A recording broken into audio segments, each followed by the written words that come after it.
Hello, hello. It's going to be a little segment of Ask the AI. I get a lot of comments saying, I don't understand why Jim Jones does what he does, you know. But you got to understand, the man has a lifelong ambition, basically in the occult. I'll call it the occult, but you know, he's got priestly training, right? So he's got all the same. That's one of the check marks for cult leader. They all do that. They all go and learn what the clergy does and the methods that the clergy uses to entrap people and so on. So anyhow, he's got that part under his belt. But what we're going to ask is, what drives these people to do that? What drives these people to do that? So I'm going to open up our chat GDP right here. Okay. Hitting the button. Oops, that's the wrong button. So we're going to stop recording. And then I'm going to hit the... No, what's going on here? There it is. Okay. So let's do this over again. There we go. I think it's opening up.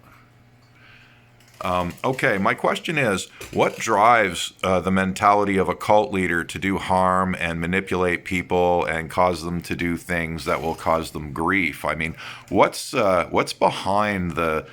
Is there a mental illness? How would you describe the mental illness, and what drives them to do these things, to harm people? Do they get a kick out of it? Is it fun for them? The mindset of a cult leader can be quite complex. Often, it's a combination of psychological traits and circumstances. Some leaders might have narcissistic or antisocial personality traits, which can drive them to seek power and control over others. They may have a strong need for admiration and a lack of empathy, making them more prone to manipulative and harmful behaviors. It's also possible that some individuals are driven by a desire for power, control, or financial gain. They might exploit others to fulfill their own needs or desires. Some might not fully understand the harm they cause, or they might justify their actions in their own minds. It's not necessarily about enjoyment or fun for them, but rather a way to achieve their goals or fulfill their desires. Each case can be different, and understanding these behaviors often requires a closer examination of the individual's background, personality, and circumstances. This individual has taken full training to be a priest, and basically now he's on the internet manipulating people into, like, putting, say, discus fish into a swampy tank with soupy water, basically conning people into spending hundreds of dollars on fish and putting them into a setup that he knows full well is going to kill them. So how do you describe that sort of, I don't know, psychopathy, is it? The behavior you're describing sounds very harmful and exploitative. It can be difficult to pinpoint exactly what drives such actions without a thorough psychological evaluation. However, some characteristics often associated with such behavior can include 1. Narcissism, an excessive need for admiration and a lack of empathy for others. This can lead to manipulative behaviors to achieve personal goals. 2. Psychopathy. This is characterized by persistent antisocial behavior, impulsivity, selfishness, and a lack of remorse for harmful actions. 3. Manipulativeness. Some individuals have a strong tendency to manipulate others for personal gain, often without concern for the well-being of those they are manipulating. It's important to recognize that while some individuals may have these traits, not everyone with these characteristics will engage in harmful behavior. Each person's actions are influenced by a mix of personal, social, and environmental factors. If you encounter someone who is behaving in a harmful way, it's essential to seek support and address the situation appropriately. When someone's teaching others to abuse animals under the guise of not abusing them, he's basically telling them all this stuff is good when he knows full well it's bad. He's got so many years in the field that he knows he's instructing people to kill these fish. In fact, he's set these fish up in his own tank like this, and basically he won't show them to anybody because I believe they've already died. But he continues to tell people, despite the fact he knows better, to follow his method, because if you follow his method, you have to buy his products. And he's definitely doing it for personal gain. How would you assess that? It sounds like the individual you're describing might be engaging in unethical and exploitative behavior. When someone with expertise knowingly provides harmful advice, especially for personal gain, it can be deeply concerning. This type of behavior can be described as manipulative and exploitative.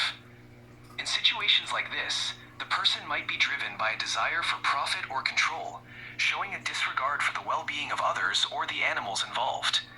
This can be seen as a form of deception, where the person's actions are harmful despite their authoritative position or knowledge. Assessing this behavior involves recognizing the harm being caused and understanding the ethical implications of their actions. If you or others are affected by this, it may be helpful to seek guidance or support from appropriate authorities or professionals. Ensuring the well-being of animals and ethical treatment is crucial. Okay, so, and he also likes to display the people that he has fooled online for everyone to see. And I believe he does that as a form of trophy, and he gets a kick out of it. Would you agree that that is consistent with a cult leader's behavior? Displaying individuals he has deceived as a form of trophy can indeed be consistent with certain manipulative or exploitative behaviors. It suggests a desire to showcase control or dominance over others, which can be a trait seen in various forms of harmful leadership, including some cult leaders. Such actions can be indicative of a lack of empathy and a need for validation through the suffering or manipulation of others. This kind of behavior can be harmful and distressing to those involved, and it reflects a concerning lack of ethical consideration. It's important to be aware of these behaviors and to take steps to protect oneself and others from potential harm. If you believe someone is being exploited or manipulated, seeking support from appropriate authorities or organizations can be beneficial. If someone is falsely teaching people to do something like this so that they can sell a product, wouldn't that be akin to a snake oil salesman? And wouldn't that be under the purview of the American SEC? Yes, the situation you're describing shares similarities with what is often called a snake oil salesman, someone who promotes a product with exaggerated or false claims, often without regard for the harm it may cause. When someone knowingly provides harmful or misleading advice to sell a product, it can be considered deceptive and unethical. In the United States, the Securities and Exchange Commission, SEC, primarily oversees and enforces laws against fraudulent activities in the securities industry, such as stock or investment fraud. However, if the deceptive practices involve financial products, investments, or securities, the SEC may have jurisdiction. For cases involving consumer protection or false advertising outside of the securities realm, other agencies like the Federal Trade Commission, FTC, might be more relevant. In any case, it's important to report deceptive or harmful practices to the appropriate authorities or consumer protection organizations. This helps ensure that people are protected from misleading information and harmful products. What kind of state actors in Baltimore could take action against fish abuse in this manner? In Baltimore, several state and local agencies could potentially take action against fish abuse or deceptive practices involving animals. These include 1. Maryland Department of Agriculture, MDA. The MDA oversees animal health and welfare regulations in Maryland. They could investigate cases where animals are being harmed or mistreated. 2. Maryland Department of Natural Resources, DNR. The DNR handles wildlife and fishery management and could be involved if the abuse affects protected species or violates regulations. 3. Baltimore City Health Department. They may have a role in overseeing animal welfare within the city and can address issues related to the treatment of animals in the community. 4. Maryland Attorney General's Office. If there are deceptive business practices involved, the Attorney General's Office can investigate and potentially take action against fraudulent or deceptive practices. If you believe that fish abuse or deceptive practices are occurring, you can contact these agencies to report your concerns and seek guidance on how to proceed. They can assess the situation and determine the appropriate actions to take. What do you think the best course of action would be for an American citizen to take in order to deal with this particular problem and get the correct authorities after after this to A, stop the abuse that's occurring by tricking people into buying very expensive fish just to kill them, and B, he's doing it solely to push his product. So like who could what would your recommendation be to guide someone into getting some action taken? I'm sorry, but you've hit the daily limit for advanced voice. You can switch to standard now to keep chatting.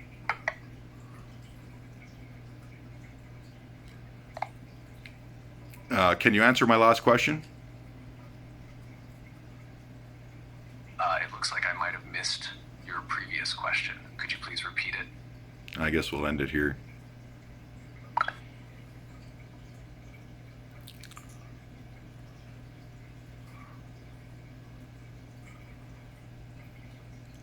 We'll try again. If an individual is teaching people bad animal husbandry practices when it comes to fish, and those fish are being abused as a result, and he's tricking people in the same sense as a cult leader to sell a product, which is mud in a jar and some plants. So he lies to everyone, gets them to buy his products, and of course, in the case of discus fish, when they follow his advice, those fish will die. And so the customer is basically being misled, the animal is being abused, and he's doing it for the purposes of making profit. So how would you advise an American citizen to contact the right, like what are the right authorities to contact in order to deal with someone like this behaving in a cult leader fashion?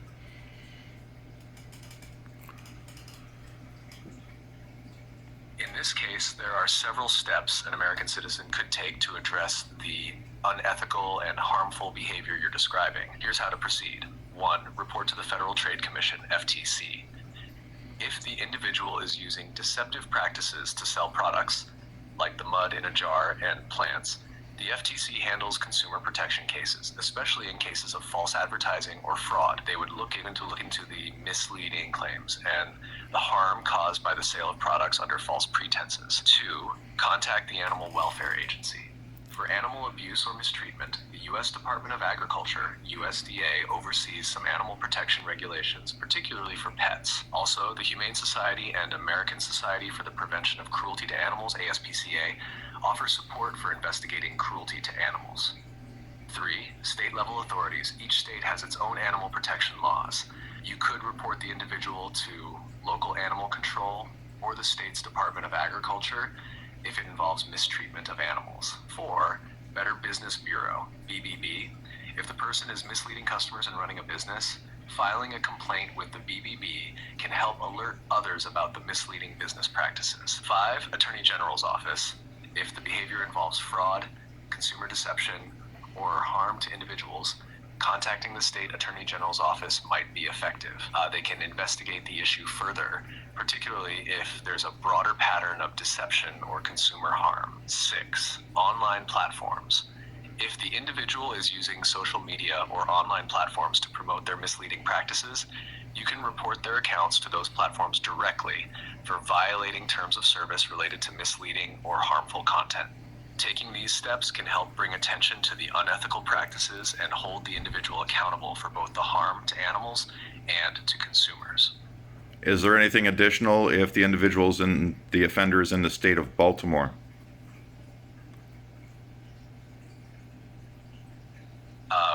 If the individual is operating in Baltimore, there are some additional local resources and authorities that could be contacted. 1. Baltimore City Animal Control. They handle animal cruelty investigations within the city. If the fish are being mistreated as part of the bad husbandry practices, you can report the situation to them. They can investigate and potentially intervene if animal cruelty is involved. 2.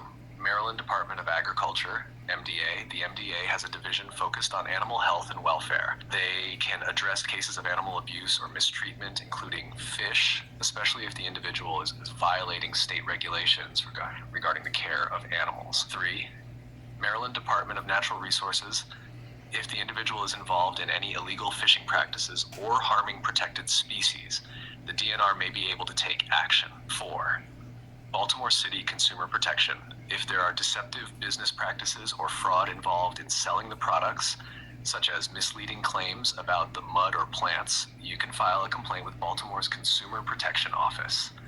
They can look into the fraudulent nature of the business. 5. Maryland Attorney General's Office. If the deception is widespread and involves larger scale fraudulent activity, the Maryland Attorney General can investigate the issue, especially if it involves consumer fraud or false advertising. 6. Better Business Bureau, BBB. If this individual is running a business in Baltimore, the BBB is another local option to file a complaint about misleading practices, and they can warn others in the community. 7. Baltimore City Health Department. In cases where the water conditions or environmental factors may be harmful to public health due to improper fish care, the health department can investigate the situation. It's important to reach out to the correct local authority depending on the nature of the offense. Animal welfare concerns can be reported to local animal control, while fraudulent business practices can be reported to consumer protection agencies. Thank you. I think we've heard enough. So yeah, some people think they can get away with things, but it's just a matter of time before, a fish-loving American who's sick and tired of watching all this crap decides to make a few phone calls. Maybe now they know who to call. I hope you all have a wonderful evening.